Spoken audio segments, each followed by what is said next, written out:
I catch up with a very special guest, Stephen Andersen from Daily Racing Form. Steve, I thought we'd be catching up in the States, but here we are at Royal Randwick. What have you made of the championships? It's worth a 15-hour flight, I can promise you that. It was fun to watch Treasure the Moment. It'd be fun to see what she can do as an older filly mare in the next year or so. But really, Via Sistina, her 7th grade Group 1 win, rather, since late August. It's a fascinating record.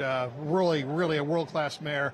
You can understand why they paid $3.5 million US for her back in December of 2023. So fascinating to see her performance today, and look forward to what she can do for a while now. She's an absolute superstar. It's considered to be the Super Bowls of Australian racing, very similar to the Breeders' Cup that we'll be able to see down Del Mar a little later into the season. But what's been the standout for you of Australian racing?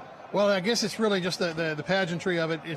That's something that I see in England a little bit, and you see it at times in the United States. But this big day event has a big day feel, and I expected that, and that's something that was really caught my attention over the course of this afternoon. Anything that stands out from what you've seen of day 2 of the championships, whether it's the betting rings or maybe here, I guess, above Theatre of the Horse, something we could do differently and maybe bring back to North America? Well, I'll tell you one thing. There must be 15 to 20 owners for every horse. It's just like the United States. It's syndicates. Yep. And there's a lot of involvement. There's a lot of enthusiasm. I saw that at Hawkesbury on Wednesday in a much smaller way. Now this is the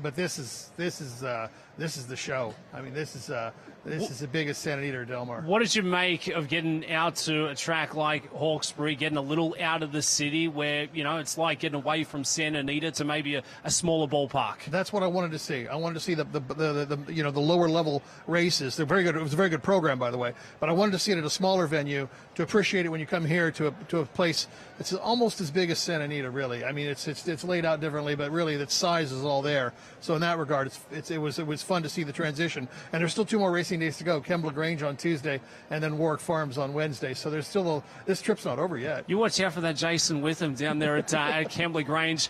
This is one of the marquee events for international racing. It truly is the pinnacle back here in Sydney, Australia. But what else do you have to look forward to on your trip? You're highlighting Kembla. What else is a must-see for your time in Australia? Those 2 racing days are going to be quite fun. But it was nice to get a little real world culture and head over to the Symphony on Thursday afternoon.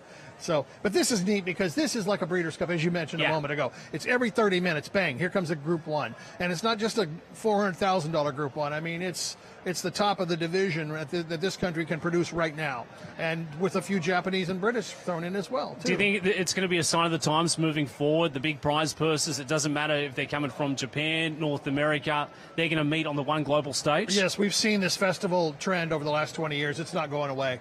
It's going to continue worldwide at all the different venues. And, you see it, like, for example, at Belmont, Saratoga's meeting for the Belmont Stakes. The Kentucky Derby weekend is growing by the year. So yeah, this destination horse racing, just pick a month out of the calendar, and every couple of weeks there's something going on around the world. Stephen, you mentioned the Kentucky Derby. It'd be remiss of me to not get an early look ahead. First Saturday in May, who's the runner that you're sort of gravitating towards? Well, the domestic hope is journalism. I watched him in the Los Alpha Charity back in December, and he's ticked every box through this early part of this year. But I'm really intrigued by Luxor Cafe.